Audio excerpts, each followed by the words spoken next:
I am the good shepherd. A good shepherd lays down his life for the sheep.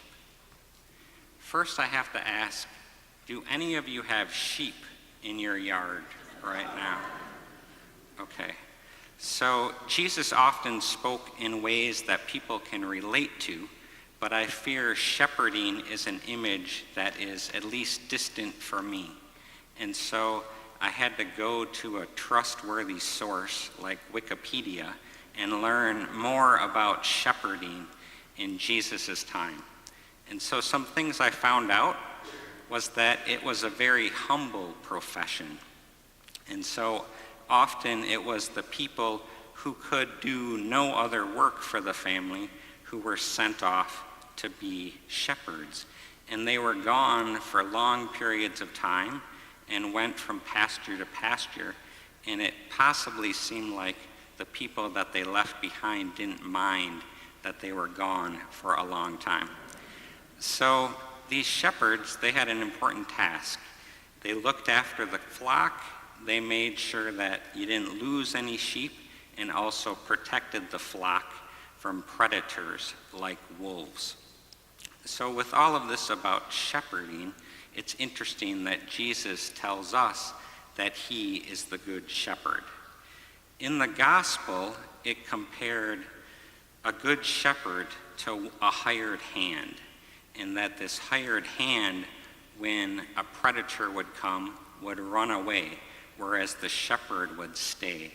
And so I was thinking of the times that I hire a babysitter to watch my children. Well, they'll look after the kids, but they're not going to shepherd them. They're not going to lead them in a way to grow closer to Christ. And that is what a shepherd does. Pope Francis, at the Chrism Mass in 2013, he was speaking to priests, and what he told them, he said, "We need to be shepherds living with the smell of the sheep." And again, since I'm not a shepherd, I don't know exactly what sheep smell like, but I can't imagine that it's a good thing.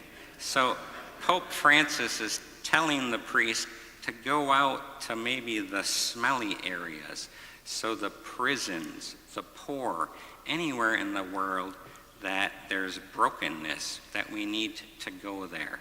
And so I think we often think that it's only the priest's job to do that. But I think that there's a call for all of us to be shepherds. We need more shepherds, and today is the World Day of Prayer for Vocations.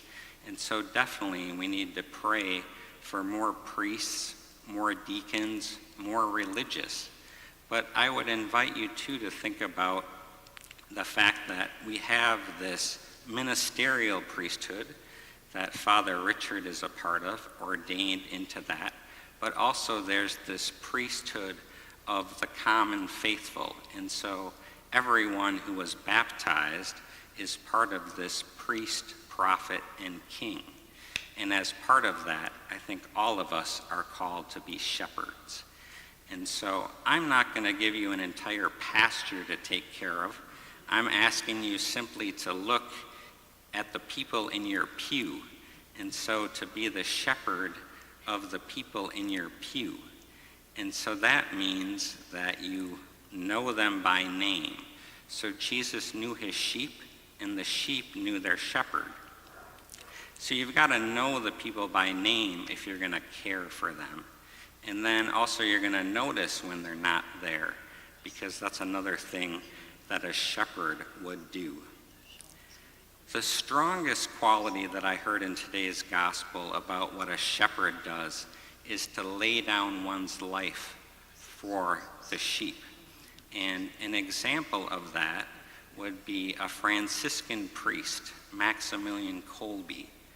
In 1999, I went to Auschwitz. And while I was there with my now wife, we're walking through, and suddenly you get to an area where there's all kinds of rosaries and poster boards all about the life of Maximilian Kolbe. So if you don't know the story about Maximilian Kolbe, At the concentration camp, a prisoner had escaped, and because of that, they were going to kill 10 men to deter future people from escaping.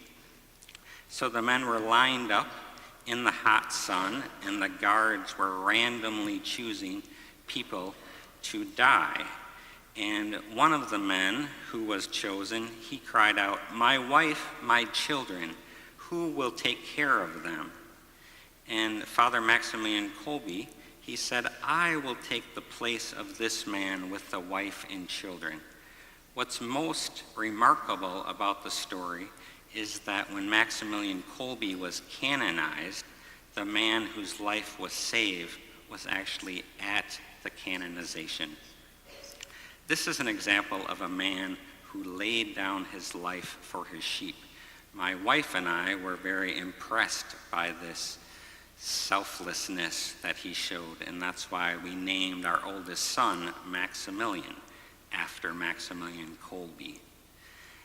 The last couple of weeks, I've been thinking about this whole topic of shepherding, and I keep hearing this song on the radio called "Reckless Love."